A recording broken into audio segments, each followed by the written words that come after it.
Hello and welcome back to another episode of Up the Gut.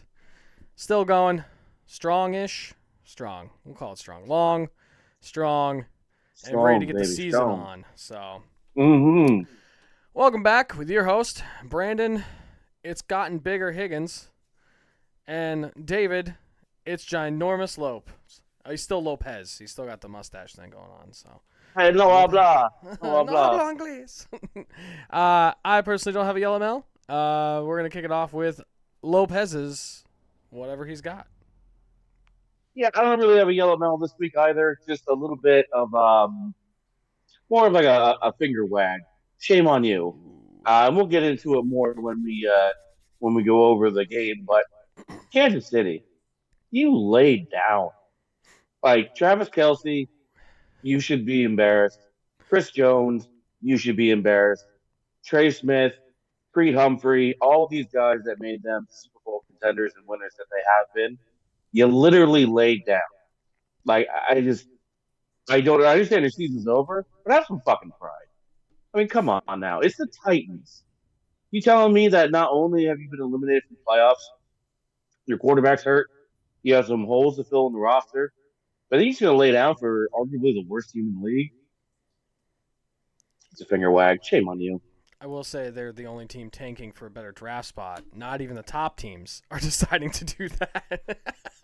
But they have such a lead that it doesn't matter if they win or not. Speaking of nothing fucking mattering, all the games on Christmas don't fucking matter. Not a thing. None of them Not a fucking thing. matter, but you guess what? Mm-hmm. I'm an idiot. I'm going to watch them all.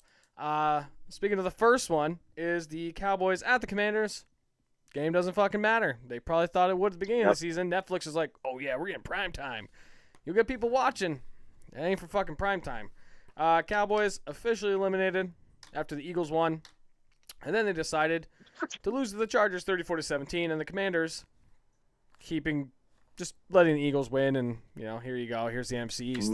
Mm-hmm. Losing 28-18 against the Eagles. Yep. Let's see this little picture behind me. This is it.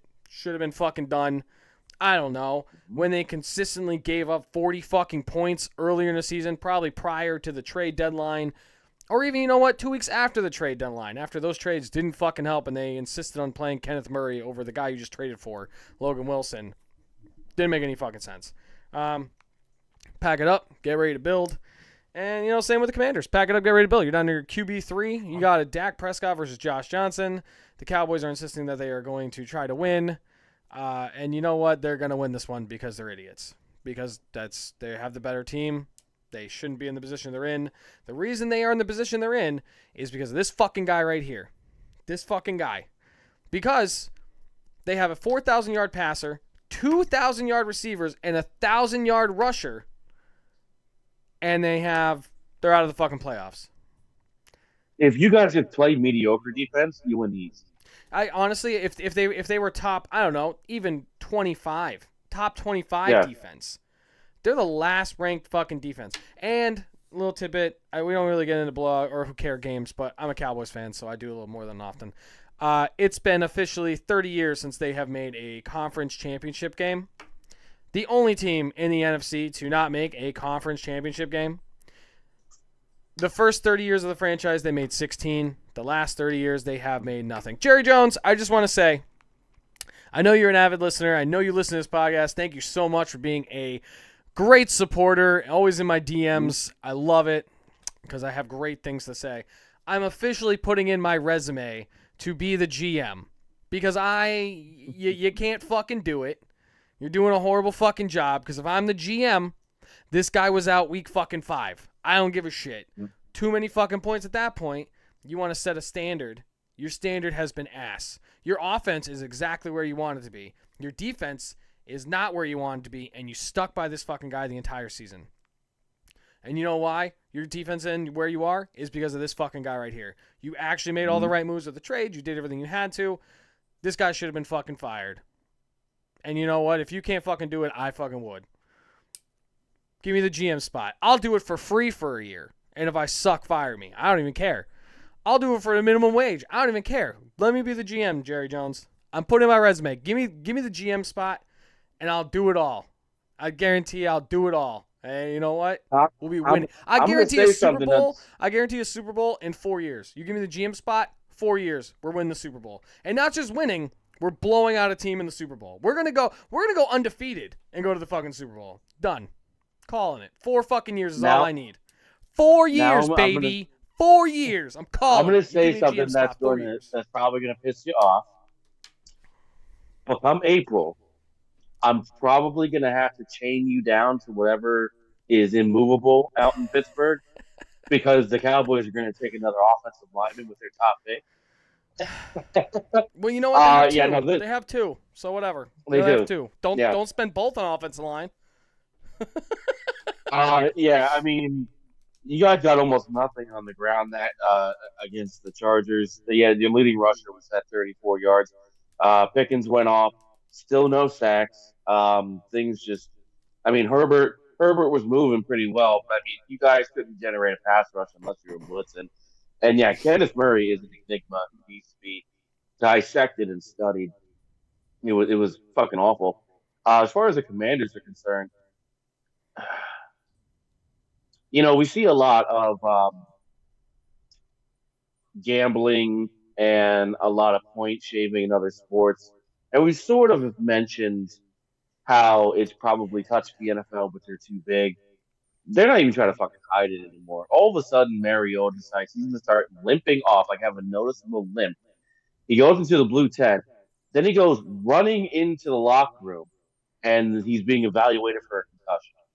Oh, and then he also, after that, he had a right hand injury since he passed the concussion test. So all of a sudden, he had a right hand injury, too. Mm-hmm. So, yeah.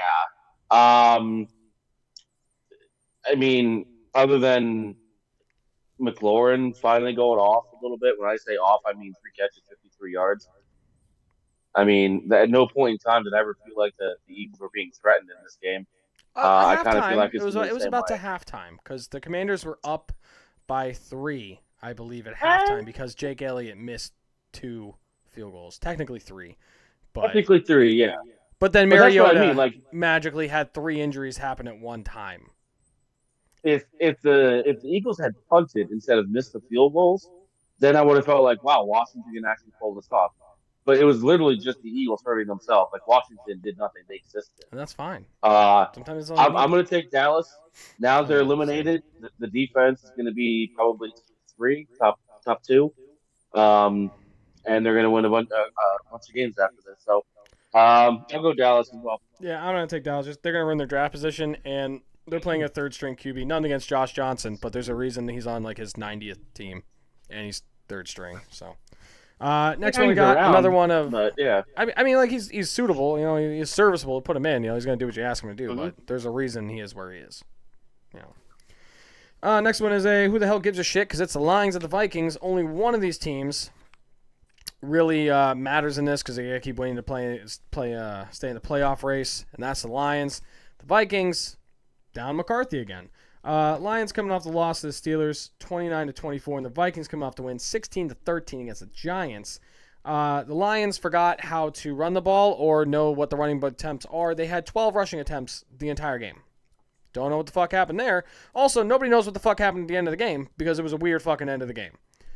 Don't know what the fuck happened there. You got a touchdown, but there was offensive pass interference, so your touchdown doesn't count, and the game's over with. And there we go. Oh my God. Congratulations. There you go, Steelers. Mike Tomlin officially getting his no-losing fucking record. Congratulations. McCarthy, he did look good. He did have 1 interception. Was not his fault. Almost had a 2nd interception. That was not his fucking fault. The receivers they was throwing to just bounces off both their fucking hands and goes into the defender's fucking hands. There's nothing you can do with that. If the ball hits the wide receiver in both of their hands, that's on the fucking wide receiver. Clearly, both of their fucking hands, and not like outstretched. Not like outstretched. It was like this. It was like this. Well, that's a problem. He wasn't putting it out where they could get killed, and he was throwing it way too hard.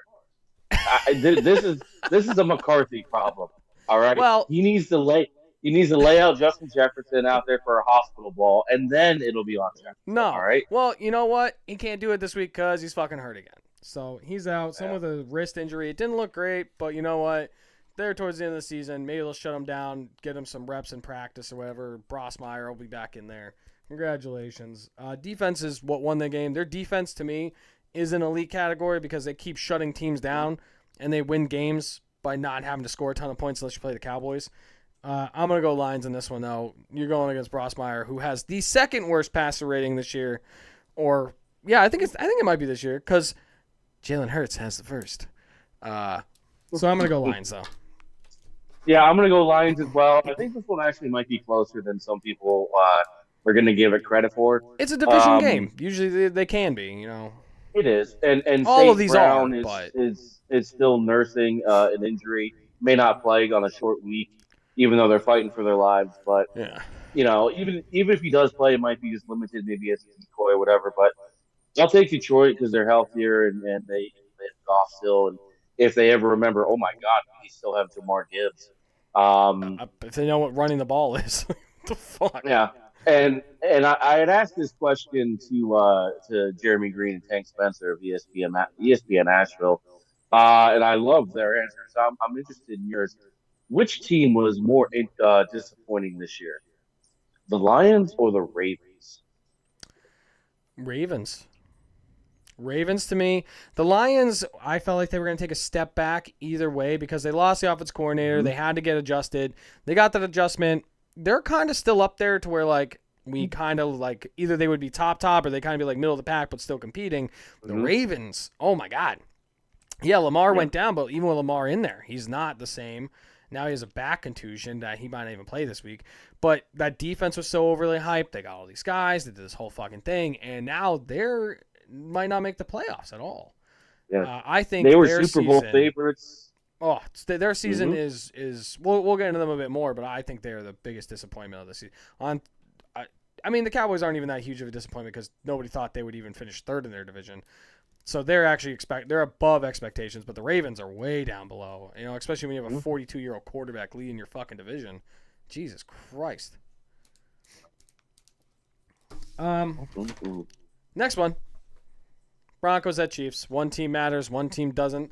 Broncos coming off a very surprising loss, in my book, to the Jaguars, especially by 14 points. If it was a loss, I think it'd be a little bit closer, but I'll tell you why it wasn't that close. 34-20. And the Chiefs coming off a loss to the Titans because the Chiefs don't know how to fucking play unless they have Mahomes, or it matters. If the game doesn't matter, they just lose, which is what these teams should be fucking doing, like the Titans, who won 26-9.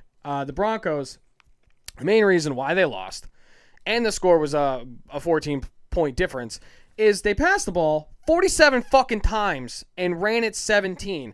And you know what's even more pitiful about this? They were averaging, with their two running backs they were using, Harvey and McLaughlin. I think that's how you spell McLaughlin? Yeah, McLaughlin. Yeah. 7.1 for Harvey and 7.6 for McLaughlin on the ground per carry.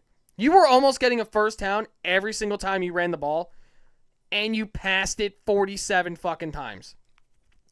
This is a 14-point game. You're not the Cardinals. You never had to come back for fucking 30 points down. You were up at one point, and you still want to pass the ball 47 fucking times. You can't do that. Bo Nix had one great game. That's great. He's still not passed the ball 47 fucking times when you don't have to pass it 47 fucking times. And you're averaging 7 yards per carry on the fucking ground. 7 yards! Their bread and butter is to run the ball and play great defense. And if Bo Nix has to carry you, make that few and far between, not make it every goddamn game. It's ridiculous. They I don't know how you do that. You passed it 30 more times than you ran it. And this game was never a true blowout or 14-point difference until the end of the game when you had to play catch up then in the fourth quarter. Bullshit. That's just horrible coaching. I don't know what the hell the offensive coordinator is doing, especially when you could even split the backs and they're both getting 7 to 8 yards per fucking carry. Retarded. That's Eberflus type of retarded. And the Chiefs are down another QB, Gardner Minshew, I believe he tore his ACL. They're down another one. They can't operate without Mahomes, who apparently is already running. I don't know if that was a joke. I'm telling you, it's the Brittany Mahomes effect. Fucking Jesus Christ. You want to hear? Yeah, he's already. No, I'd run on the surgical repaired knee too. Well, he'll probably be back for week 1 next year, but it ain't gonna matter for this fucking game. I'm going Broncos. Yeah. Whatever. Yeah, I'm gonna go Broncos as well, and feed more into the whole Denver situation. Sean Payton, who has the most punchable face in the NFL. Every time they show him reading his fucking play sheet, his fucking Denny's menu, I want to hit him like that dude hit Jake Paul. Like, I want to break everything in his fucking face. Like, he just has this little smirk on his face. I'm going to play, and it's like 2:38. Cameron called me. I don't know where I can't see. The rage. To the moon. Anyway, to the moon, Alice. No, Denver's defense had 5 sacks, 6 tackles for loss, and they hit Trevor Lawrence 14 times. They did more than enough to win this game, and Mr. fucking All-American Grand Slam is fucking chucking the ball like he's the fucking greatest show on turf. Idiot. And then let me just pull Sean Payton and get my Chris Oladuke new Oladokon not going to play after this year, I guess. 11-16, 111 yards. So he wasn't Brock Bosworth bad, but he was still pretty fucking bad. Pacheco only had 34 yards on the ground. The future Hall of Fame tight end, Travis Kelce Swift, had 1 catch for 6 yards. They only had 2 sacks on the Titans, who just embarrassed them.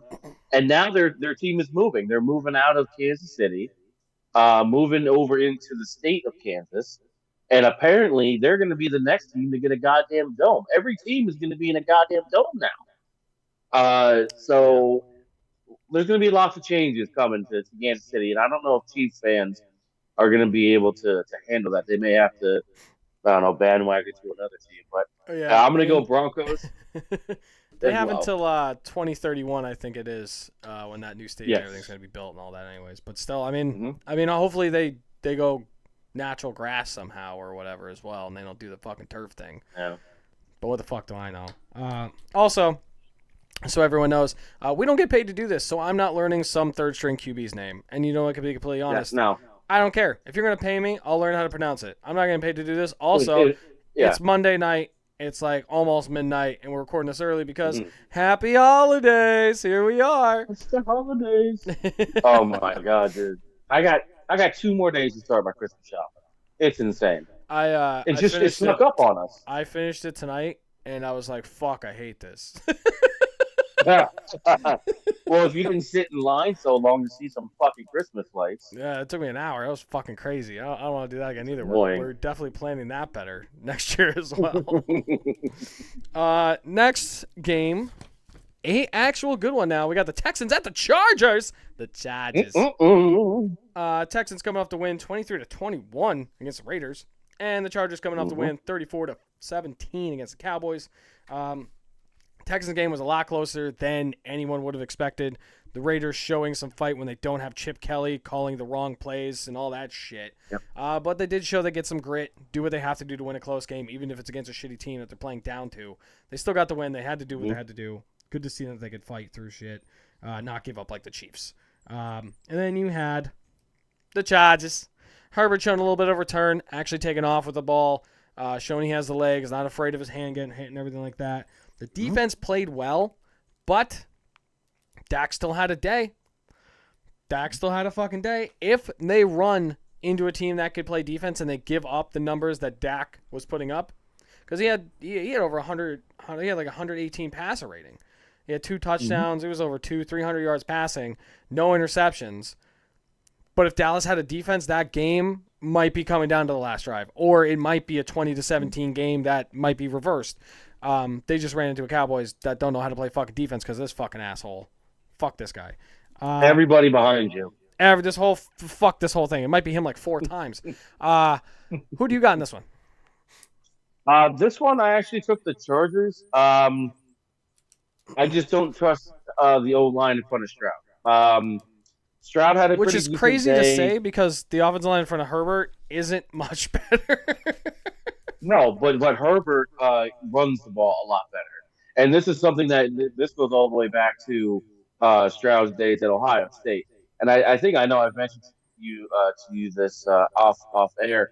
Um, there were times at Ohio State when they would show the play from behind, and Stroud could have ran for 6, 7, 8 yards, picked up first down and slid. The fucker just wants to throw the ball downfield. So when it comes to something like this, where it's going to be a tight game and they're going to be sending some exotic blitzes in there and they're going to be chasing shit down, I would trust Herbert's legs um, over Stroud's legs, even though Houston does have the better defense. They do. So I mean, if the Chargers defense can come and bring it and really shut down Houston, I kind of feel like it's going to be the edge to the Chargers, especially since they're going to be at home. Juwan Jordan came out of nowhere, had 50-some yards rushing.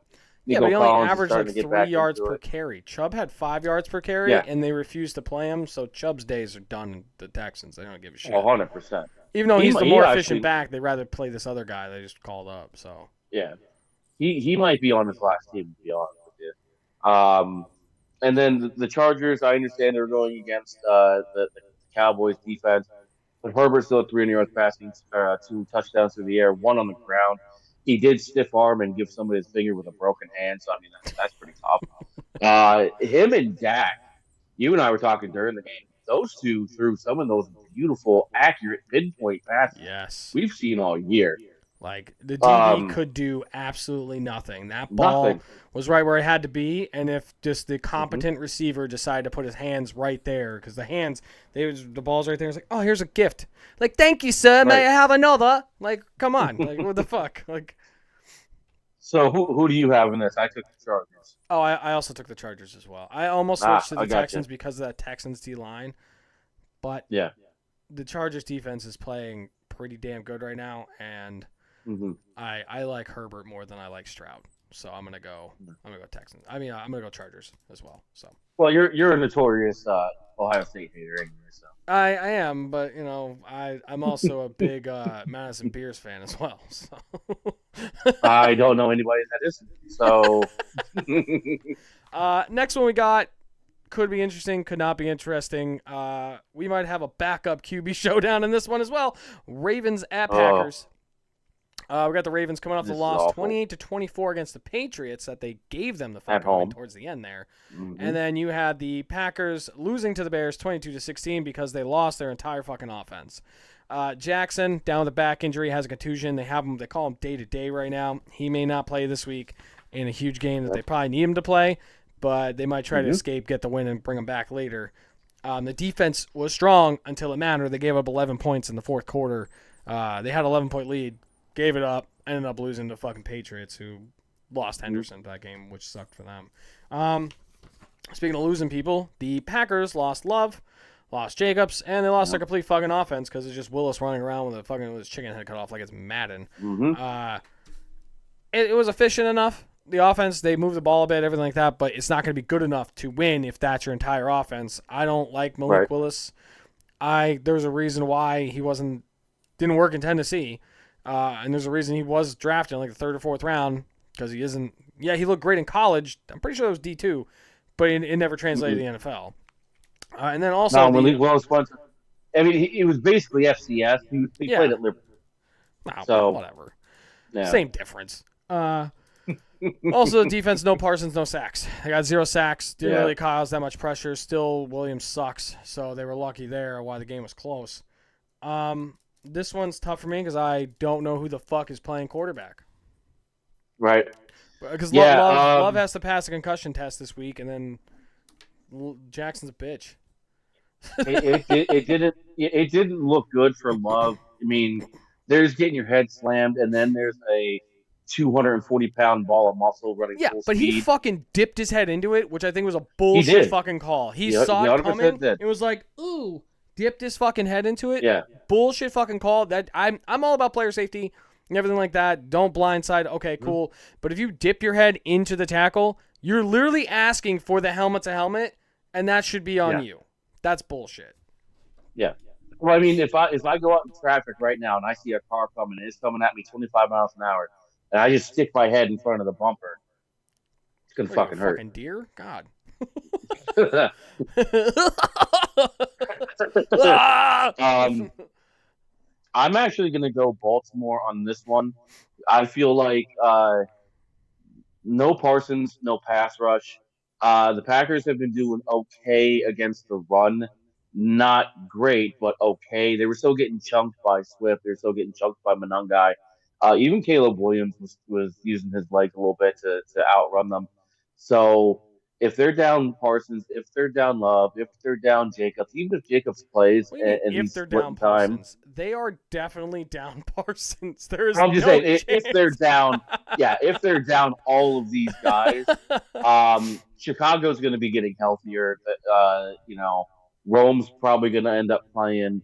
Some of the guys that did miss are probably going to. I'm sorry, not Rome. I'm thinking of Bears. Rome did get banged up, Who's though. who's that Ravens receiver that was out?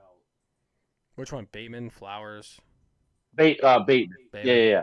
They should be getting him back full. And then if Derrick Henry could just hang on to the fucking, he had a good game, 18 carries, 128 yards, 2 touchdowns, but he dropped the ball and rode the bench the rest of the game. If this is a tighter game, did you hear about their explanation of why he didn't touch the ball in the last 12 and a half minutes? Load management. It was their game plan. That's why he was on the bench. Load management. He just scored his second touchdown, was running him over, having a great game, and then he didn't touch the ball for the last 12 and a half minutes because it was a part of the game plan to manage the load. Fucking idiots. You don't do that when you're about to miss the fucking playoffs. Yeah. I understand load management, but what are you managing a load for if you're done in 3 weeks? If you're not in the playoffs, what the hell are you managing? You're not one of these teams that could clinch the fucking playoff game. No. Yeah, I have the Ravens here as well, especially if it's a backup QB situation. I like the Ravens. If Love plays, I'm gonna. You're gonna use your little caveat. Yeah. Right. If Love plays and it's the backup for the Ravens, I'm gonna go Packers. But if it's backup versus backup, I'm going Ravens. And if it's starter versus starter, like Jackson plays, I'm going Ravens. I'm only going Packers if Love plays and the backup plays for the Ravens. I don't trust. I gotcha. I don't trust any other way. Huntley played really well, but like I don't trust him against like a full-fledged starting QB if I'm being completely honest. So, next one we got, believe it or not, will be a good one. Seahawks at Panthers. Can't believe I'm fucking saying that one. Although I think I did pick the Panthers to make the playoffs this year in our preseason shit. I don't remember though. I would have. Yeah, we'll go back and look at that one later on. You got the Seahawks coming off a absolute cinema stunner. Holy shit win against the fucking Rams in overtime, 38-37. One of the greatest Thursday night games we actually got to watch. It wasn't the Jets versus the Jets for once, which is great. The next one we got was the Panthers beating the Bucks 23-20. Like I said, fucking cinema for the fucking Seahawks. Down fucking, what was it, like fucking 20 points, something like 14 points or whatever. Comes back. Fucking first team ever to win in overtime with a 2-point conversion. Which, it was a fucking layup considering Darnold was like, oh, he delayed and you guys are retarded. Here we go. Fucking great. But they need to not let games get to this fucking point. Because they should have lost this fucking game. It shouldn't even gone to OT. They should have. It shouldn't have got to where it was. They should not have won by 1 point. I don't know how the Rams let it slip through their hands. I don't know if they thought they had it and they kind of just let the foot off the gas. But if they want to do what they need to do, they need to fucking not let it get to this point. Congratulations to them. Absolute fucking amazing game. Glad to stay to watch the whole fucking thing. Panthers, on the other hand, Young finally learned how to play QB, which is crazy because he's 5'4". Didn't know that was fucking a thing. This is crazy. I do have to say it is a very surprised team that the Panthers are in the situation that they're in. They do have to play the Bucks one more time. If they split, goes another tiebreaker, blah blah blah blah. It goes down the fucking line. I I think I picked them, but I think it was like oh my god, surprise. Like I think no, like I picked them to go to the playoffs. Oh, Not that week. I think I picked them to go to the playoffs, but it was like one of those things where like you texted me and was like, "Who are your picks?" And I'm like, "I don't know. I'm fucking working and about to take a shit. Here you go. Here's some fucking teams that popped in my head." I'm still surprised if I did pick them. I'm surprised about that. But they're a surprise team, which is one of those Cinderella things, which is great. You know, you don't expect this team to do anything because the Young has sucked. The Panthers have sucked. They made the right moves. They got the right people. They're going in the right direction, which is great to see. It's just not going to be great for this week because they have a 4'9" QB, and I'm going to go Seahawks. His height is just changing by the minute. I swear to God. First he was 5'4", now he's 4'9". He took his shoes off. The dude's going to be evaporating in like 10 minutes. He's almost as tall as Kyler Murray now. He's getting there. Jesus Christ, Kyler Murray. Yeah. So I mean, the Seahawks game, like I said, it was cinema. It was a great way to start the fucking week. And honestly, like you said, we've had some really shit Thursday night games. This one was fucking just amazing. Kenneth Walker hit 100 yards on the nose. The Rams actually contained JSN pretty well. When I say it contained, 8 catches, 96 yards and a touchdown. So he had a real quiet day. I was only let's see here. I needed him to get 3 more catches and 18 more yards. And I would have won $500. Of a 30 fucking Rams. But yeah, Bryce Young. Don't forget, Bryce Young played really well after he got benched last year at the end of the year. He came back in. I think the last 3 or 4 games he played really well. Ted McMillan looks like the guy that they thought he was going to be, who I thought he was going to be. He is such an overblown thing of, does he love football? I mean, you can love it enough to know that this is my ticket to get millions, and I got to produce to get all that. So he had another good game. I agree with you that it's not going to be enough. And I really hate to say that because they're playing well. I'll take Seattle, but I kind of think this one's going to be like a 20-point blowout. Go ahead. Take the Panthers. Do it. No, I'm not taking the Panthers. I'm taking Seattle. The Panthers. Come on, don't be a bitch. I'm taking no. I'm saying, wait, is this in? Oh, it is in Carolina, so it's West Coast versus coming to the East Coast. Yeah, this is your theory. Test your fucking theory. No. So my theory test your fucking theory. West Coast, East Coast, East Coast to West Coast. It's a huge difference. If you were a man of science, you would understand it. So for all the laymen out there and Eagle fans, I'll draw this in crayon so you can understand it. When you're going coast to coast, it levels the playing field. But if I, as a 40-year-old man, fly to the West Coast to fight a 6-year-old, I'm gonna be jet lagged, tired, and fat. I'm still gonna kick his ass. Oh, okay. But you know what I mean? Here's my question. What happened when the Rams traveled to England and kicked the shit out of whoever the fuck they played when they just traveled the day before? They didn't go the week. Yeah. They traveled the day before and then whipped the living shit, belt the ass out of them. Explain that one. Because they stayed on the East Coast for 2 days before they flew to England. That's still a huge difference. It's a whole ocean difference. Yeah. And I'm pretty sure they kicked the shit out of a really crap team. What? Hang on, give me 2 seconds. They weren't jet lagged. Go ahead, take the Panthers. I dare you. I'm gonna take Seattle. You're a bitch. Now they played Jacksonville when Jacksonville didn't realize what they were. Yeah. Jacksonville was still scratching their nuts, drinking their coffee, waiting to take their morning shit, and that's what happened. All right. Anyways, so I'm gonna go ahead and take Seattle. Moving on to a game that don't fucking matter. Cardinals at the Bengals, the Bungholes, the bangy balls.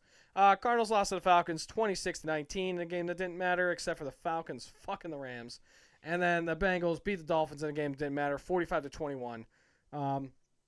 Cardinals finally realized what a run game was. Got it going. Mm-hmm. Wasn't enough. Start playing for next year. Figure out who the fuck you're playing QB. If you're going to move ahead with Brissett, keep him around and draft another one behind him because Brissett is doing well in your offense. Just get some defensive players and you will actually compete with him. Believe it or not. Especially because you found Michael Wilson, who's your true number one, and Marvin Harrison could be your number two because Michael Wilson is just that fucking good apparently. He's also like 6'5", so that fucking helps. And then you have the Bengals. This is what we expected to see from the Bengals all year round if Burrow played all year. I don't think Burrow's going anywhere. There's been some hints like, oh, he might go to different teams. Oh, maybe he'll go to Minnesota. Everybody thinks another QB is going to Minnesota. Every time a QB says, like, oh, I'm having a bad day, they're like, he's going to Minnesota. Shut the fuck up. He's not going to fucking Minnesota. Jesus fucking Christ. For the love of God. Stop. It's so annoying. You wouldn't even go there on vacation. It's so annoying. Just plan for next year and maybe learn how to draft the right fucking people in the first round, like guys who actually have successful college careers and not they had a great combine. I'm going to go bungholes in this one, though. Yeah, I'm going to go bungholes as well. I'm not even really going to get into the games. Cardinals are playing for next year. They had some bum named Elijah Higgins lead them in receiving. He literally only gets playing time because his last name is Higgins. You have to have a Higgins on the team. It was a Higgins on Higgins matchup because Higgins had a touchdown for the bungholes. And then the Bengals were playing Quinn Ewers. I don't need to say anything else. Do lie about that game. I'm gonna go ahead and take the Bengals and try and move on with my life. All right, next one we got Steelers at the Browns. The Brownies are giving guys some fucking headaches lately, which is good to see for their future, but not good to see for these fucking teams. Steelers coming off the win, 29-24 against the Lions, which was honestly a fucking surprise. And the Browns coming off a loss in a very close one to the Bills, 23-20. Steelers finally got the ground game going, looking like the Steelers of old, running the ball, not leaning on a 42-year-old QB. No Watt, but it didn't seem to matter too much to the defense. I don't think they got a sack, or they might have they had 3. But Jack Sawyer actually was flashing on tape, which was good to see. The reason why they took him, he looked like a little Watt-esque out there, probably because he's white as well, so you can't really tell us apart, which is crazy. But he did look good. He was flashing out there, making the plays. So if they do decide to move on someone else or Watt does go down, they know they have a guy that can go in and step in, which is good because Watt is out for I don't know how long, so we're going to see. He might be out for the playoffs. Yeah, I don't know how long he's going to be out for. But they have a guy that can step up and do it. He didn't have any sacks, but he had 8 tackles, and he was making tackles in the backfield and all that. Bunch of pressures, Browns, they honestly put up a great fight. It was a close-ass game. Junkins died. He's out until next year. Broken fibula and ankle. Not great, but a good thing for the Browns. Garrett got half a sack, and he's 1 sack away from officially owning the entire sack record. He would already have it if it wasn't for that fuck from Michigan. Well, no. It would be tied. He wouldn't officially have it. He would be tied for it with Watt and Strahan. He would still need half a sack. He would have it. Huh? No, he would have it. No. He's Mason a half Graham sack away from tying it. Right. But Mason Graham got the full sack on that play. No, they split the sack. Did you see that play? No. They did not. They went back and they corrected it. They gave him half a sack. So that's why he's a half sack away. Because they gave him half a sack on that. So he's at 22. I don't know how they gave him a half a sack. He didn't touch it. I don't know. They went back and they evaluated it, and the stat guy gave him half a sack. So he's at 22. He's at 22 sacks. He's half a sack away from tying Watt and Strahan. He's a full sack away from owning the record himself. I mean, even without that half a sack, even without that, it doesn't fucking matter to me. He's going to break it at some point, unless these teams literally let everyone else get sacks. Well, I mean, watching Buffalo, they had the guard, the tackle, and the tight end was chipping, and then they were dedicating the entire left side of the line to stopping him. I think he's getting it this game. I hope so. I hope so. I mean, there's no reason for him not to, especially on a 42-year-old QB and an offensive line that ain't that great. I know it's Pittsburgh, and they could double team him. I still don't give a shit. I think he's getting the sack this week. Well, Here's the thing that I would love to see, just because it's two dudes that are just humongous. Like Darnell Washington's a refrigerator. Oh, He's 6'7", 240 pounds that can move. I think they end up putting him over there to try and help. Like he may honestly be able to try and just block by himself. no. You know what I mean? No. The reason why is because Washington thinks he's better than what he is, and Garrett would put his fucking hands on him and push him back into fucking Rodgers. That's exactly what would fucking happen. Because he's also 6'8", so Garrett would use his muscle and his leverage to get up underneath his pads faster and just fucking push his ass back. Or he'll just rip him down and go past him because he's a big idiot. Well, here's the thing that I'll say. Now I'm not in the NFL, I'm not an NFL coach. And then he has had success on the outside. I understand all of this before I say this. I would maybe start moving him around the like if the Steelers interior is not good, take away the chips and take away all that stuff. Put him over the guard and just send him up the gut. Or stunt him into the guard, where you have the D tackle go across the guard and the tackle's face, because they're going to try to double team him. He might end up on the center and just fucking scoop in that way because two guys are trying to block him, or even three, and you get him one-on-one finally. You know, send the backer through the A gap so that the center engage, and make Mason Graham go cut across the face, and then have him go like out that way. But imagine anyway. Imagine they do a play action and Jaylen Warren has to block Garrett one-on-one. He might just pick up because they stunt and he ends up one-on-one with them. I would shit. I'd be making a business decision like Mr. Rogers. I'm sorry, but no, I'd like to walk. It would be like Marty when we're at the Reapers and we're playing that one team, and he comes over and he goes, "Hey, you guys want to see a buddy go flying?" And the guy just fucking runs at him and fucking pushes him all the way back. Oh my god, that's how it would be. That dude got some hang time too. The only couple things I'll say about this is the Steelers. The pass interference at the end of the game legitimately was offensive pass interference, fine. But the pass interference on Tesla was absolute fucking horse shit. He got hit by the corner and pushed into the corner as he's trying to run his route. They throw the flag. The Darlings get another try to stop him at the goal line. So I hate seeing bullshit plays where it could be very obvious New York can correct it and they just don't because they choose not to. That's essentially what it boils down to. I mean, they did it to the Lions earlier in the season. They came in and fucking called a foul, like a penalty, and then now they haven't done it since. Mm-hmm. So, and I'll say this about the Cleveland game: Shedeur Sanders looked better reading the defense. Like he was hitting some open guys. His accuracy is still not there. It's dog shit, and he still holds on to the ball too long. And these are the big knocks on him, that he holds on to it, tries to play Superman, and that led to a bunch of sacks. With that being said, I'm still going to take Cleveland to win this game, but I would expect this to be like a field goal. Cool. Well, I could go either way on this one, honestly. Oh, I know. I know. I go both ways. Not really. Maybe. We'll check it out. Buy me a martini. See what happens. I'll try anything 3 times. This was a toss-up for me, and I wasn't sure which way to go. And I was like, you know what? I'm just going to go the opposite of what he picks. Because for me, it could be a field goal game either fucking way to me. It's in Cleveland. I don't give a shit. Fuck it. It's like 40 miles apart or whatever. I'm going to go Steelers. I got you. All right, next one we got.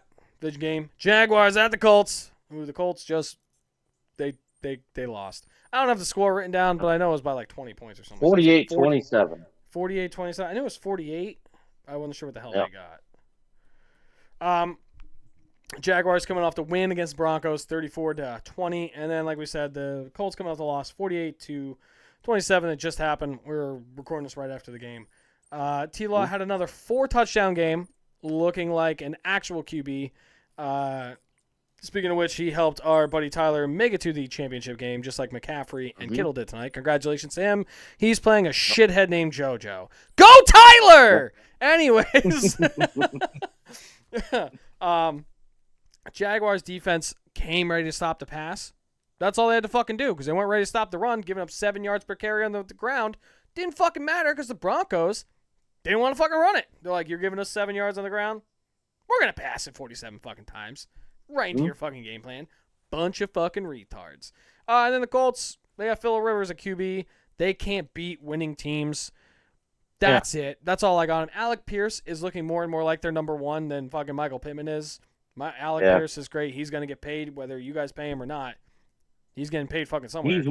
He is absolutely someone that has to be brought back. If it costs us Michael Pittman Jr., it costs us Michael Pittman Jr. We can't let Pierce go. He's your deep threat. He's your intermediate threat. He's your big ball guy. He's making the plays. He's making catches. He's making contested catches like he did tonight. Those 2 touchdowns. Yeah. But because they can't beat winning teams, I'm going Jaguars. So. Yeah, I'm going to go Jaguars as well. Jaguars, we kind of already touched on them when we went over the Broncos. So I'm going to get on my soapbox here about the Colts. Phillip Rivers can't throw the fucking ball. He can't. He's 44. He's out of shape. He didn't go in a cave and do yoga like Aaron Rodgers did. I thought it was Tua in a mask, and then I realized it was Rivers. I was like, holy shit, Tua has the arm of a 44-year-old dad. That's crazy. I want to be 100% honest. I think Tua could throw right-handed further than Phillip Rivers can. Phillip Rivers always had that funky delivery, but he had the arm strength and mobility to really get the ball going. He can't anymore. The balls he throws are so painful to watch. You know, you said it to me when we were watching the game. Every ball he tried to throw to Tyler Warren was just a dog shit throw. Like anything was past awful. like 15, 20 yards, it's a duck. Yeah, it is horrible. It's fucking horrible. It's nothing on it. JT's being run into the ground. The O-line's getting a little bit banged up. That defense is getting a little bit banged up. They're getting exhausted. It's been a long season for them too.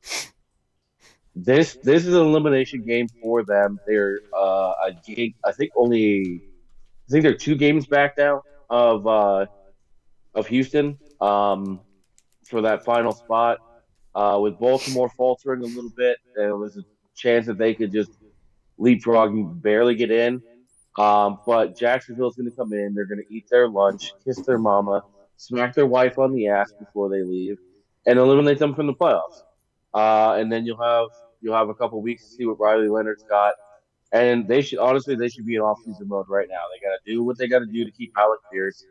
Whatever they're going to do with Anthony Richardson, if you're going to get a bag of peanuts for him, just get him out of the building. Phillip Rivers needs to retire. You either need to decide if you're going to build around Riley Leonard or if you're going to try and grab someone in the second round or package some picks and try again in 2027 because you don't have any first-round picks now for a few years because of the Sauce Gardner trade. So you got to get him healthy. There's so many question marks now with the Colts that had such a promising look when they were beating up on bad teams. It's really just fucking pitiful, but one that we saw. So I'm gonna go. Jaguars. They were a lot more promising than Daniel Jones. He looked good. Everything was functioning a lot better because he could actually throw the ball. If they put Riley Leonard in, I think they have a better chance to actually win games because people would be afraid of them throwing the ball down the field. Because he can actually throw the ball farther than 15, 20 yards and not be watch out that defense, and all of a sudden the holes would not bigger for JT. If they would ever use DJ Giddens, that would be phenomenal. Well, Leonard could also run the ball if he needs to too. 100%. That's what he did at Notre Dame. I mean, if you remember that national championship game that they lost to Ohio State, that entire first drive took like 9 minutes off the clock, and this dude he looked like he played an Army. He was just tucking it, running, bouncing off people. You know what I mean? The whole first drive was it was him just doing his thing. So I give this kid an honest chance before you start committing to everything else. But I'm gonna go Jaguars as well in the whole season. All right, next one we got is the Bucks at the Dolphins. Not really a fucking travel, maybe like 2 hours. Who the fuck gives a shit? It's both in fucking Florida. Buccaneers coming out that loss 23-20 against the Panthers, and Dolphins coming off the pitiful loss of 45-21 against the Bengals. The Buccaneers fall off needs to be fucking studied. Mayfield was MVP status. The defense was fucking doing great. Bye week comes. when the offense needed it and the defense decided to stop playing at the bye week, and it's just been a constant fucking drop off. The offense don't look the same. The defense don't look the same. They're on the brink of not being in the playoffs after being being 5-0 or whatever till they lost the Eagles by like 3 points or a touchdown or something, and now they might not even make the fucking playoffs. The fall off of this team needs to be fucking studied. Both sides of the ball need to get fucking better if they want to have any fucking chance, and they need to prove it this week, and then they need to beat the Panthers the following week to even have a fucking chance. They have to win the NFC South to make the playoffs. There's no other way. There's too many good teams. So they need to fight their way through this. Panthers lose, and they win. Next week is a winner take all. Whoever fucking I don't care if they tie. I think the Panthers should be in over them if they beat them. Well, if they beat them twice, then yeah, the Panthers are fucking in. So next week falls into that winner take all. You beat them, you're in. Panthers beat you, they're in. So they need to fucking start figuring their shit out this week, and it's the perfect week too because it's the fucking Dolphins who are going to be starting Ewers, who got his first start, looked exactly how we thought it would be. Mike McDaniel is finally showing he's officially over these these fucking dead arm QBs that can't throw the fucking ball. His face on the sideline literally is like, are you fucking kidding me? I think we're going to see a different McDaniel next year, to where we're not going to see this happy-go-lucky guy. I think he might actually start showing the colors of like, get your fucking shit together, because I'm tired of fucking being in the media. I'm tired of having my job on the fucking line. And I'm tired of these shitty fucking QBs. Get me someone who can throw the fucking ball. Tired of this shit. I'm going to go Buccaneers. I'm gonna go Buccaneers as well, and I'm gonna make a bold prediction about the Dolphins, and it involves your Cowboys. Oh boy, don't fucking talk about Tua. Tua ain't going to the fucking Cowboys. No. I saw something about that, and I was like, you guys are retarded. Yeah, it has nothing to do with Tua going to the Cowboys. It doesn't. It does involve the quarterback stuff. So, Quinn Ewers, noodle arm. Tua, noodle arm from the left side, right? Who on the Cowboys has a really, really strong arm? Joe Milton. Joe Milton. You mean to tell me Miami can't trade like a 6th-round pick for Joe Milton? Just give us back what we got. Just give us back what we gave up. I mean, he's a young dude who can throw the ball, who can move a little bit. He just needs to work on his accuracy, but you've already had that. You've had quarterbacks that can't complete passes. Why not get one that can at least throw the fucking ball 50 or 60 Well, they apparently already lost Tyreek Hill because Tua was benched, and they're not whatever. Apparently, Tyreek Hill loves duck balls. Why? I have no idea. I have no idea what the hell his problem is. The CTE is already kicking in, Antonio Brown style. 100%. So 100%. But you know what? If they and I did send you the contract stuff for Tua, which we're gonna get into more of the contract stuff once the season's over with. But it's gonna be really hard to move on from Tua. Even if they cut him, it's gonna be a huge hit this year, a huge hit next year. But they need a full roster reset, and Tyreek Hill gone, that doesn't bother me. Tua gone, you get all that money, locked up in dead money, but then it's off the books.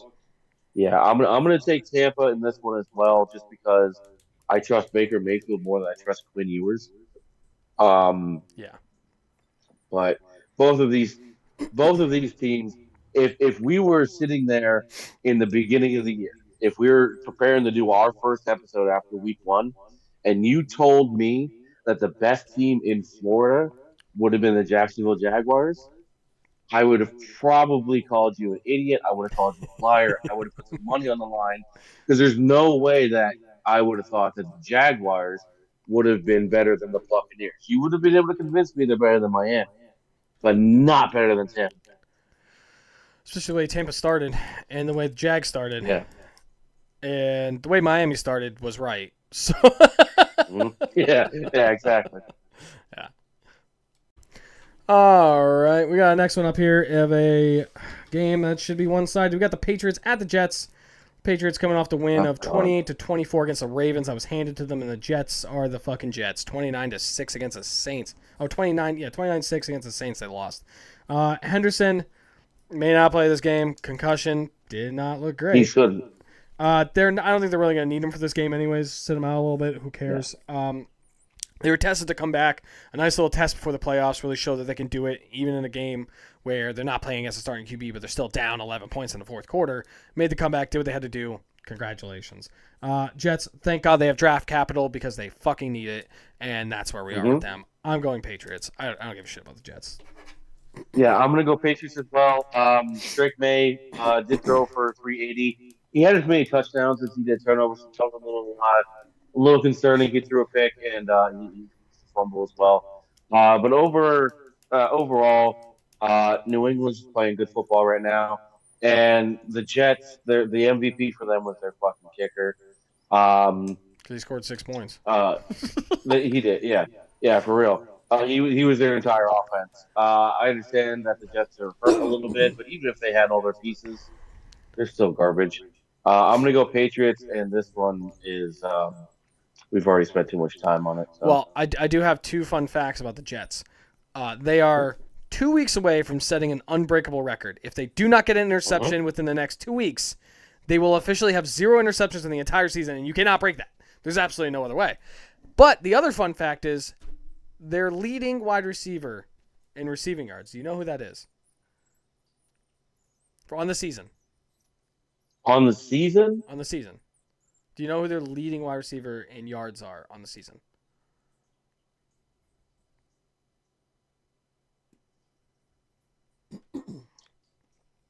So you don't tell me it's a Donnie Mitchell. It's Garrett fucking Wilson.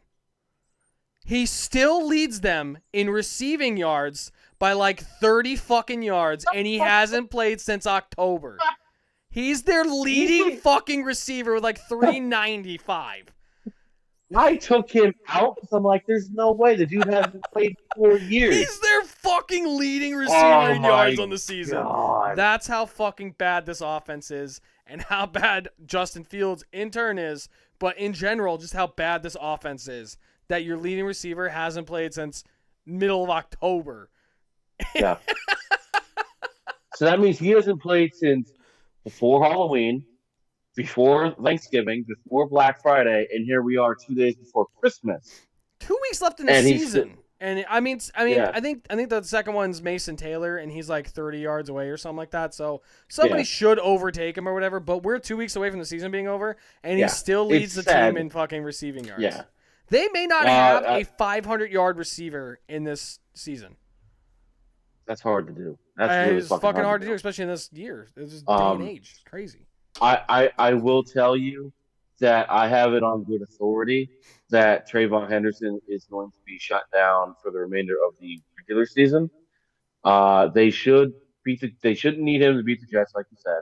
Yeah. And then with a week left, the Bills aren't going to catch them, so they're going to clinch the 1 seed. And then they can just rest their guys. So to me, rest Trayvon Henderson, let Sir Fumbles a lot play, and then don't let him touch the ball in the playoff games. And then just go from there. Yeah, I mean, if they don't need him the last week, I wouldn't. I'd shut him down this week just to shut him down. Give him an extra week. It's no big deal. Speaking of no big deals, we have another no big deal. Actually, we have a deal in terms of draft position in this next one of who wins and who loses. You got the Saints at the Titans. Saints winning too many fucking games, 29-6 against the Jets, and the Titans winning too many fucking games, 26-9 against the Chiefs. Saints have the first player in NFL history with 1,000 yards passing, 1,000 yards rushing, and 1,000 yards receiving in Taysom Hill, baby. The greatest tight end in fantasy ever to live. He actually was their leading halfback this week. And if Kamara's out again next week, he might be their starting halfback again. If you have him in fantasy or if he's available, pick his ass up and put him in your tight end spot because that son of a bitch is a tight end. Let's go. I don't matter because my team shit the bed. I didn't get to use him this year. I'm very disappointed. But he might fully be back after his ACL injury. Worked his way back basically all season. They kind of just started using him, which is great. But they got to start fucking losing to build around Tyler Shuck because they only have like 4 or 5 good years. On the other hand, you got the Titans. I don't know where the fuck this offense has been all year. I don't know if it's just the Chiefs don't give a shit because their games don't matter and their fans don't fucking matter to them, that they don't care about winning. And they're just like, fuck it. Next year, we're not going to be in the playoffs. Fuck it. Whatever. Don't know what the fuck that is, but they need to fucking stop winning as well. Who do you got in this one? Because this is an interesting one. This is interesting to me because both teams their offenses have been clicking very well. Mm-hmm. But I don't know if it's just because the other teams are lacking and they don't give a shit, or if they're actually clicking. Well, I actually took the Titans in this one. Cam Ward has been starting to play a little bit better. He's getting better chemistry with TK and DK, or however that receiver DK? says his name. Yeah, thank you. Chimere DK? Chimere DK. Tony Pollard is actually starting to earn his paycheck a little bit. 100-yard game again. The defense actually, they had 4 sacks, 5 hits. So, I mean, the defense has always been there, and the special teams have been there. Now that the Titans are starting to play a little bit better on offense, they're starting to be. I bet you right now, if the Titans and Colts played, Titans would win. It's really that bad. So I'm going to go Titans on this one. The more that I think about like the Saints, there's really nothing that jumps out at me. They threw the ball. I mean, okay, Chuck had over 300 yards, only 1 touchdown, and he threw the ball damn near 50 times. Well, they're down. They're down to like their 3rd or 4th string halfback. That's why Taysom Hill was in there because they lost Kamara, they lost Neal. I don't know who the fuck is in there now. So, because they also lost. Who the fuck is the other guy they had? Keandre Miller. Keandre Miller. They lost him. Neal was their 3rd halfback, so they're on their 4th and 5th halfback now. There you fucking go. I don't know. There has to be somebody out there that you can grab, maybe off your practice squad or just walk in the streets and be like, hey, we need you for a couple weeks. Here's a league minimum. I don't know. Yeah, Taysom Hill. You throw it, run it, catch it. I hate Taysom Hill so much. I ain't got nothing against him personally, but pick a position, you douchebag. He does. All of them. Swiss. I'm gonna go Tennessee, and they're gonna beat the New Orleans fighting Taysom Hills. All right. This is another toss-up for me where it just depends on which one is clicking more and everything like that. And I'm going to base it off which QB I think is better. I'm going Saints. I think Shuck is playing better than Ward. I don't think Ward should have been the first pick. I like the Saints. They also have more weapons. Yeah, DK's coming on. I like Shuck more. So, also I like Taysom Hill more. So I'm going to go Saints. You can't bet against your 14th adopted son. I can do whatever I want. I'm an independent woman. I don't need no man. Girlfriend. Describe. Anyways, we got another one of Who Gives a Shit. Giants at the Raiders. Just win, baby. Or don't, because you can't. Giants coming off the loss 16-13 against Vikings, and the Raiders coming off a loss 23-21 against the Texans. Giants decided to protect Dart so much that he only threw the ball 13 fucking times in the game. He had 3 attempts and 1 interception by like halftime. It was bad. I don't know if they're like, you're just too retarded and concussed to throw the ball anymore, so just go out there, hand it off to our shitty halfbacks, and lose the game. But at least they know how to lose the fucking game. On the other hand, Raiders, Genty finally had a good day. Finally. It's about time. Finally. He had a good day. Congratulations. Not worth the 6th overall pick. I don't give a shit. Bust? Leaning more towards a bust or normal than, 6th overall fucking pick. But pack it the fuck up. Don't even try in these fucking games. If you could fucking lose this game or tie, do that. I don't know. Don't fucking win it, though. Who do you got? As I don't know if the Giants are going to throw the ball 13 times overall again, or what the fuck is going to happen? The Giants are leading so hard on Tyrone Tracy. I don't know what's going on with Jackson Dart. Wan'Dale Robinson is their number 1 right now, followed by Theo Johnson. Genty, this matchup is really going to come down. Can the Raiders protect quarterback because the Giants D line has been good all year? If you can block them, you can throw the ball over them.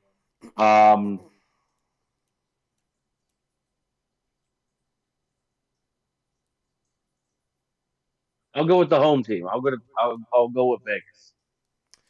But Yeah, if they lose, I'm not going to be surprised. Yeah, I'm gonna go with Vegas too. I was gonna go the opposite of you, but I was hoping you picked the Giants so I could go Vegas. I'm gonna go Vegas. I just think Dart is too much in his head right now. His confidence is too low, especially after throwing the ball only 13 fucking times. It's not going well. So I'm gonna go Vegas as well. Next one, huge one, big one, ginormous one.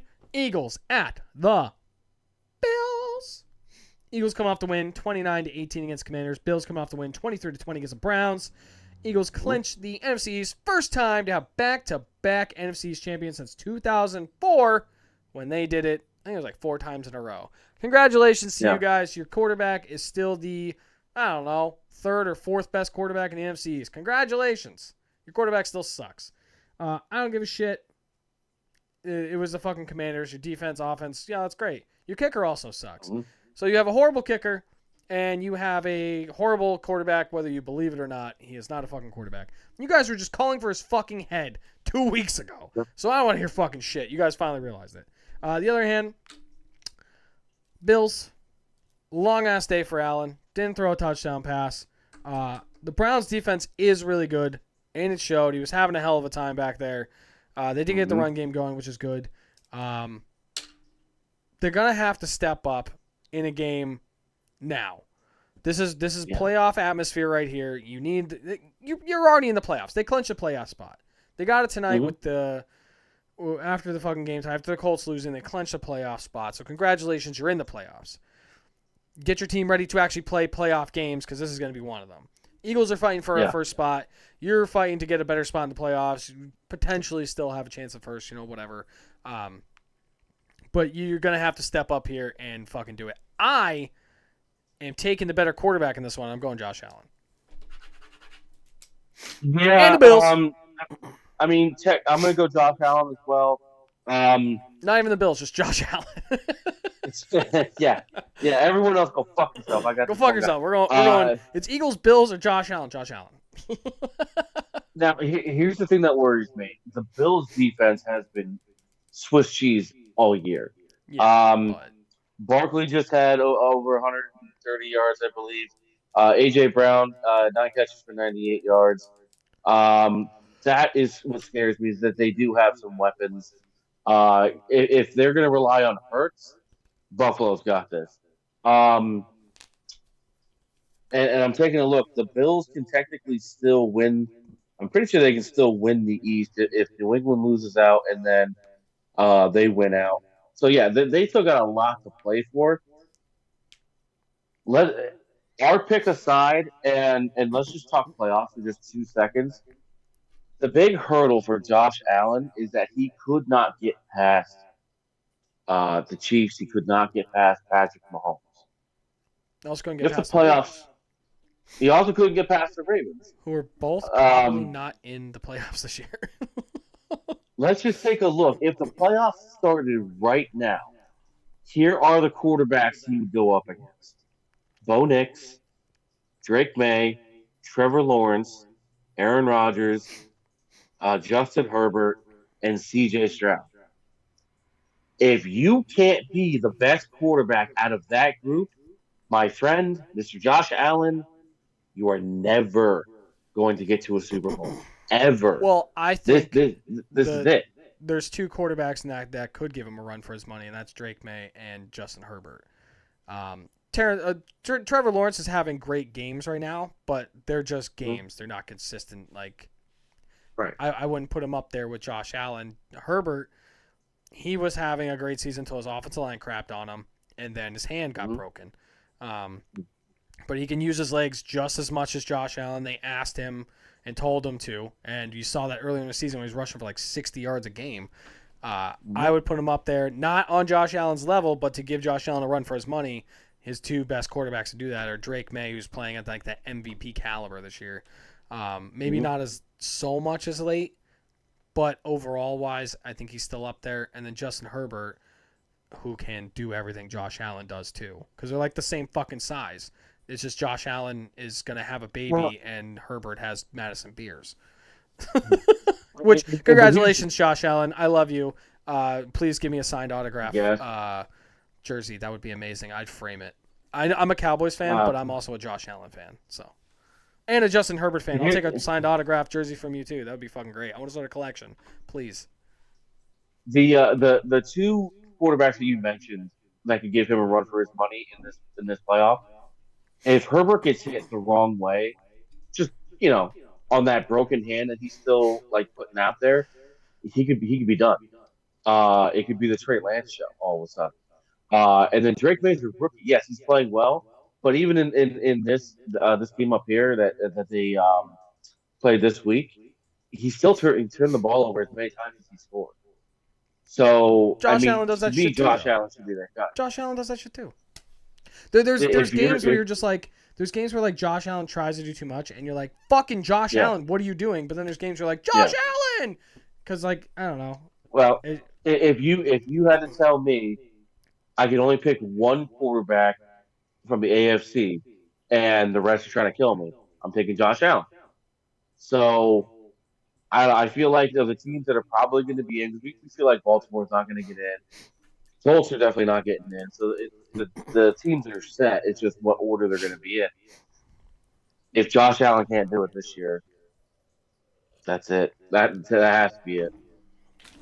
Well, when your potential number one wide receiver is Keenan Coleman, that's already an issue right there. Yeah. All right, next one. The Sunday night game. Hello, America. We got the Bears at the Bears 49ers. Good game. Gonna be it's gonna be a huge game. It's gonna be great. Huge. It's gonna be a huge game. All right.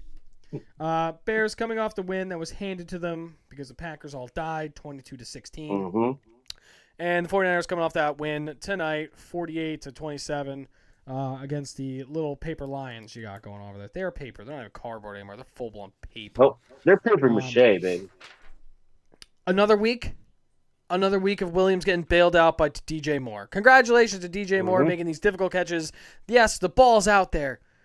You got to make a diving catch with somebody humping your back for you to win the game in overtime. Congratulations. Yep. You bailed him out again. Just like you did last week when you got those two fucking touchdowns where you just kind of heaved it up because Williams is ass. Not generational. He's average at best. He is not generational. He's not a billion-dollar contract QB like they're talking about, shit like that. Get out of here. Get the fuck out. Really, the only thing that won them this game was they knocked out Love and they knocked out Jacobs, and that was it.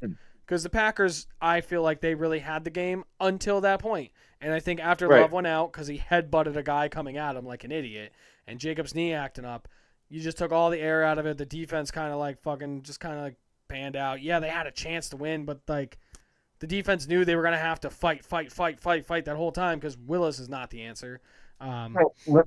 You watched the game live. I text my mother, big, huge Packer fan. Hi, Mom, love you. And the fact that the Bears scored after the 2-minute warning, I texted her and I said that was huge. That's a timeout that they no longer get. Talking about the Bears. Yeah. All they had to do was recover the onside kick. If they recover the onside kick, the game's over. It's done. Even if they don't get a first down, they run it down to like 30 seconds. They can punt the ball. Even if you punt it out of the back of the end zone, the Bears get the ball to 20, and they have no more timeouts. And you got Williams having to win the game. Game's done. That's exactly. So this to me was more of the Packers losing than the Bears winning, and you're exactly right. The Caleb Williams got bailed out. He evened the ball up. He said, "Fuck it." Somebody in the same color jersey that I'm in is down there. and it took really good catches and heroic efforts to get it done. In San Francisco, I think they would have gotten more resistance out of a bye week than they did against the Colts this week. They're starting to get healthy again, and they are clicking. Unfortunately, their division is disgustingly good. Between the top three, the Seahawks, Rams, and Niners, I think they have combined like 34 wins. Yeah. Um, They're all fighting for the so first they, round. Each one of them has a chance to get that first round bye, and it's going to come down to those yeah, three teams. Honestly, it's going to come down to those three teams. they could either be the first have a first round bye, or they could be the fifth seed, Yeah. or or fifth or sixth seed. Um, Honestly, I give that race an edge to the Rams. I'm pretty sure that they play the Falcons and some other crap team. I think they actually may play the Panthers, but I mean that. I don't know. Yeah, actually. No, they don't play the Panthers because the Panthers play the Bucks week 18. Oh, okay. Either way, the easier schedule is with the Rams. But anyway, I'm gonna go Niners on this one. Because I don't believe in Chicago. I don't think that they can take out teams at full strength. To be honest. The Rams play the Cardinals the last week, so yeah, it is easier. Gotcha. Okay. Yeah, I mean the 49ers, Brock Purdy had a great fucking night. The whole team had a great night. McCaffrey you can run the ball 90 times with him, give him the ball 100 times in the game, and he's still going to go. Kittle got banged up in this game, but I think he should be okay. I think they just kind of took him out because it was like over. And they're like, all right, you did enough. Sure. You helped Tyler make it to the championship game. You're fine. Don't worry about it. Yeah, I'm going to go 49ers in this one too. I don't trust. I'm going with the better QB, and that's Brock Purdy. It's not Williams. And better team overall. I mean, like, they're split sometimes or whatever, but I'm still going to go 49ers in this one. Honestly, if we ever have a conversation about the best coach in the NFL, you have to put McVay up there, but then you also have to put Shanahan up there considering how many fucking players got hurt this year, how many excuses he didn't make, and how many fucking games they won with the little players that they had. They haven't had Ayuk all year. Didn't make an excuse about it. He's off the team next year. He's going somewhere else. Ricky Pearsall, out again. Nobody fucking cares. Somebody else step up. Here we go. We're gonna do what we have to do. Kittle was hurt. Purdy was out. Bosa's out for the year. Fred Warner's out for the year, and these guys are competing for the first round bye going into the playoffs. Yep. No excuses for it. They just go out and they win fucking games. So if you're gonna have talks about like best coach in the NFL or whatever, Shanahan might fucking be up there. It's just what he does week in and week out. So I saw a graphic today that if the Niners won today, which they did, they beat the Colts, right? Then they are 5 home games away from winning the Super Bowl. Because they finish out 17-18 at home, and then if they win out and they get like is it in Levi Stadium? The first round bye. It's in Levi Stadium. Nice. That'd be crazy. That would be crazy. That would be. Yep. And our last Monday night game is a. Do we have to talk about this one? I mean, a little bit. Just a little. Not a lot. Just a tip. Just a tip. Rams at the Falcons, which should be one-sided. Rams coming off that cinema loss, 38-37 against the Seahawks, and the Falcons coming off to win 26-19 against the Cardinals. Like we talked about earlier when we talked about the Seahawks, absolute cinema. They blew the fucking game though. They had the lead. Yeah. They could have ran the clock. They fucked it up. Passed the ball too much. Not running when they were supposed to. Terrible clock management. Not making the plays that they had to. Falcons, on the other hand, really the only thing that they're doing at this point is fucking the Rams in their first round pick because they don't have one. They traded to the Rams. Here's another opportunity to fuck the Rams by beating the Rams and making sure that they can't get the first round bye and getting a lower draft pick to really fuck them in the end, which would be fucking hilarious. It would be. That is something, if the NFL is scripted, that's exactly what would fucking happen. So I'm hoping it's not scripted because I'm going Rams, but if it's scripted, I don't even care if I'm fucking wrong because I will shit and piss my pants from laughter. Yes, I shit when I laugh. 100%. Maybe. I don't know. Well, I mean, when you reach a certain age, you kind of just start going. You don't know it. But, I'm going to go Rams with this one as well. Like you said, they should never have lost to the Seahawks. And the Falcons are beating up on bad teams right now. Kirk Cousins is getting a little bit of a little bit of a flicker before he finally dies. Yeah. And then they have a lot of questions too coming up in the offseason. But I'm gonna go Rams on this one. So that means that we only picked two different ones. I went Yeah, because Browns, you went I Steelers. stopped going fucking full retard, and I'm like, fuck Yeah. it. I started using my brain, and I was like, I should have been doing this the whole time instead of like gambling. We're like, don't chase your losses. Oh, I'm chasing them, baby.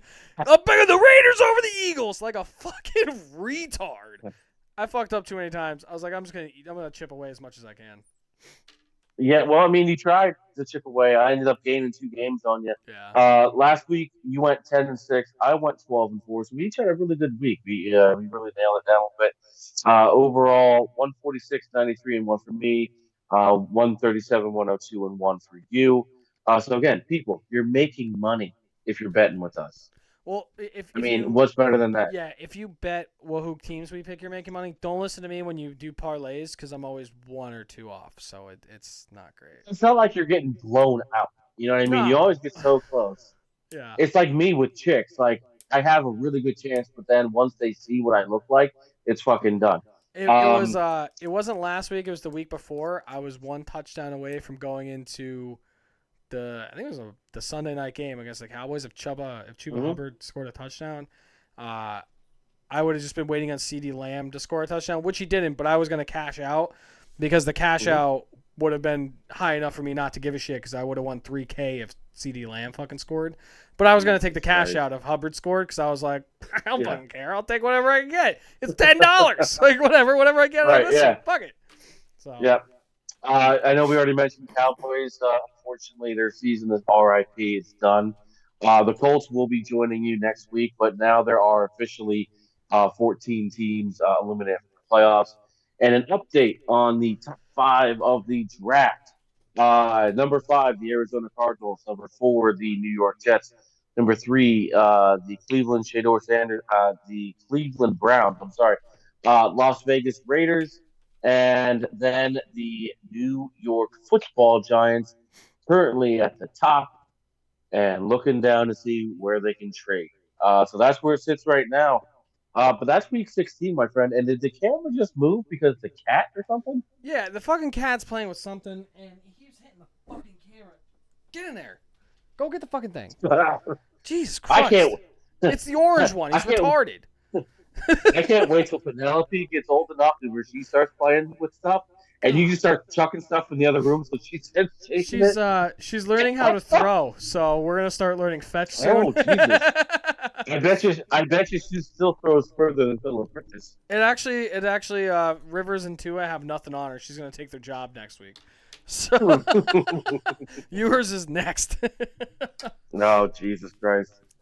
Yeah. So. Anything else before we go? This is it. That's the show. It's tired. It's late. This is it. Yeah. No, I appreciate everybody who continues to tune in, watch, comment, like, follow. We really appreciate you guys.